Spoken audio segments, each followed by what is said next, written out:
외교부 장관님, 1월 13일 날 주한 미국 대사 대리가 정부에 발송한 한미 무역 합의 이행 관련 서한 받으셨죠? 네, 그 내용을 자료를 좀 제출하라 했더니 자료를 제출을 못하겠다고 좀 왔는데 왜 이걸 제출을 못하죠? 그게 그 외교 현안에 관한 것은 좀 제출해 드리기가 외교 어려워서 현안에 관한 내용은 민감한 부분이 있기 때문에 제출 못하는 건가요? 그게 뭐 비밀 사항이 들어 있습니까? 네, 그게 공개되면 국익이 심대하게 침해받을 비밀 사항이 있어요? 시점에 따라서 그렇게 판단할 수도 있었겠습니다. 그러면 정부가 지금 국회와 국민을 뭔가 속이고 있다는 이야기잖아요. 그 결론이 국회도 모르고 국민도 모르는 사이에 정부는 뭔가 알고 있는데 이게 오픈되면 국민들에게 알려지면 뭔가 심각한 상황이 생긴다. 그럼 그동안에 한미 관세 협상과 관련해 가지고 정부가 제대로 국회 또는 국민한테 제대로 알리자는 게 있다라고 하는 반증 아니겠어요? 그렇게 생각지는 않습니다. 자, 왜냐하면 다른 질문 하나 드릴게요. 이 서한을 받아가지고 국무총리하고 대통령한테 보고를 했습니까? 안 했습니까? 당연히 다 보고됐습니다. 언제 했습니까? 그 다음 날 청와대 총리실 다 보고가 된 것으로 알고 있습니다. 서한 받은 날짜가 언제죠? 13일입니다. 13일 날 받아가지고 14일 날 보고했어요? 네, 자, 그러면 김민석 총리가 지난주에 미국을 갔다 왔는데 이 내용을 보고받고 난 뒤에 나간 겁니까? 보고받기 전에 나간 겁니까? 당연히 보고 받으시고 이런 내용에 관해서도 굉장히 심각한 내용이 들어있다는 것을 인지한 상태에서 나간 거죠.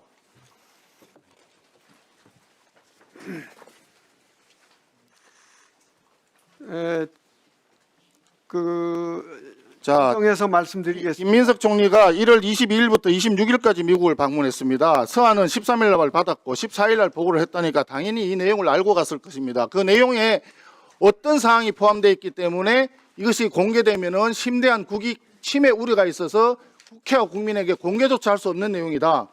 이런 내용 아니겠어요? 그런데 김민석 총리는 갔다 와가지고 관세협상 후속 조치에 충실한 이행을 약속을 했다. 또 벤스 부통령하고 핫라인을 구축을 통해서 한미 간 소통이 강화됐다. 이렇게 엄청나게 또 홍보를 했어요. 그러고 난 뒤에 그 다음 날 트럼프 대통령이 관세를 25%로 인상한다고 뒤통수를 맞아버렸습니다. 서한의 중요성에 대해서 충분히 인식을 하고 보고를 받고 다 내용을 알고 난 상태에서 미국을 갔는데 그 내용에 대해서 어떤 후속 합의를 하고 어떤 내용을 했길래 홍보는 잘 됐다고 열심히 했는데 트럼프 대통령은 정반대의 행동을 하는 겁니다.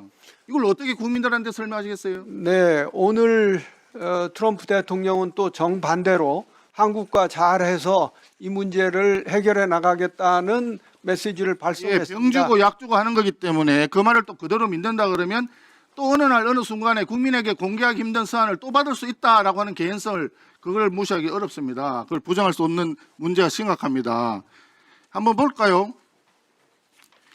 이 서한의 내용이 공개되지 않았지만 이 내용 속에는 온라인 플랫폼 규제 등과 관련해서 미국 기업들이 차별을 받을 수 있다는 우려를 언급하면서 대통령 간 합의상을 준수할 것을 강조한 것으로 알려져 있다라고 보도가 되었습니다.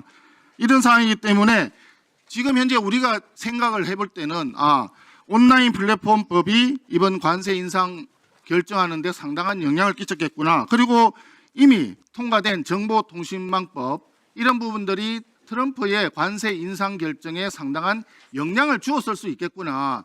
이렇게 언론들이 추측 보도를 하고 있는 거예요. 이 부분에 대해서 어떻게 생각하세요? 네, 약간 지나친 추측 보도라고 생각합니다. 왜냐하면 지나친 추측 보도를 방지할 수 있는 방법이 뭐겠습니까? 문제점이 있는 부분이라도 모두 다 국민들에게 공개해서 국민들이 검증하고 국민들이 공감할 수 있도록 하면 되는 겁니다. 그래서 행정을 국민들에게 충실히 알리는 것이 중요하고 그래서 이런 국회에서의 청문회 자리가 중요한 거예요. 그런데 여기에서 자료를 제출했더니 자료를 제출 못하겠다고 지금 외교부에서 왔단 말이에요. 네, 의원님 지금 주한 미국 대사 대리의 서한은 이번에 발표된 투자와 관련된 것에 대해서는 언급이 없었고 또 이 내용은 다 보고되었지만은 미국 국내의 의사 결정 과정이 우리의 장관님, 저 답변 좀 천천히 그렇게 막 하시면 시간이 너무 많이 가거든요. 제 시간이 1분 반밖에 안 남았어요 지금. 한 가지만 더 말씀드릴게요. 그런 내용이 들어있다 그러면 뭐 심대하게 국익을 침해할 것도 아닌 것 같아요. 그러면 그 자료를 제출하십시오. 서한의 내용이 무엇인지 네, 제가 다시 한번 서한을 제출하고 그것을 국민들한테 공개하면 깔끔하지 않습니까? 그리고 또 하나 물어볼게요. 이 관세 합의와 관련해서는 합의문이 필요 없을 정도로 잘된 협상이라고 정부에서 엄청나게 자화자찬하면서 홍보를 했습니다. 알고 계시죠? 그런 상황이고 법안만 대미 투자와 관련된 특별법 법안만 국회에 발의되면 그러면 관세 인하한다. 거기까지가 국민들에게 알려져 있는 사실이에요. 그렇게 합의를 했다. 그래서 실제로 이제 관세를 25%에서 15%로 내렸어요. 그리고 우리 당에서는 계속해서 이 부분은 국민 경제에 심대한 부담을 초래할 수 있고 1년에 200억 달러 상당씩 미국에 투자하는 것은 쉬운 일이 아니다. 외환시장 구조상 쉬운 일이 아니다. 그렇기 때문에 전체적으로 비준 동의를 국회 비준 동의를 받아라 이렇게 했는데 반대했어요. 정부 여당이. 그래서 비준 동의 없었습니다. 그런데 트럼프 대통령의 자료에 보니까 왜 한국 입법부가 이걸 어프로브 안 했느냐, 승인을 안 했느냐, 승인을 왜 안 했느냐고 어프로브라고 한 단어를 썼어요. 이걸 보니까 왜 비준 동의 안 했느냐 이런 취지로 읽힌단 말입니다. 근데 설령 이것을 100번 양보를 해가지고 법안 발의만 하면은 관세를 인하해 준다라고 했다면 왜 트럼프 대통령은 국회 탓을 하면서 국회에서 법을 통과시키지 않았기 때문에 관세를 다시 인상할 수밖에 없다라고 얘기하느냐. 그거 이해가 안 되는 거거든요. 그러면 국민에게 알려지지 않은 뭔가 다른 부분이 있을 수 있다. 그래서 국회 비준 동의를 받아라. 이렇게 주장을 우리가 하는 겁니다. 네. 국회 비준 동의 문제에 대해서는 지난번 이 위원회에서 제가 소상히 보고를 드린 바와 같습니다. 그리고 트럼프 대통령이 우리 그 조인트 팩트 시트에 대한 국회 비준 동의가 없어서 이번에 저런 입장을 밝힌 것은 분명히 아닌 것으로 보입니다. 만약 그렇다면은 우리가 입장을 바꾸지도 않았는데 한국 정부와 이 문제를 원만하게 잘 처리해 나가겠다고 다시 오늘 그런 메시지를 냈을 리가 없지 않겠습니까? 그래서 저희들은 기본 입장으로 의연하게 미국과 잘 대처해 나가겠다는 말씀을 드립니다. 그러니까 전체 내용을 소상하게 해서 국회 비준 동의를 받았더라면 국회 탓을 할 수가 없죠. 트럼프 대통령 자체.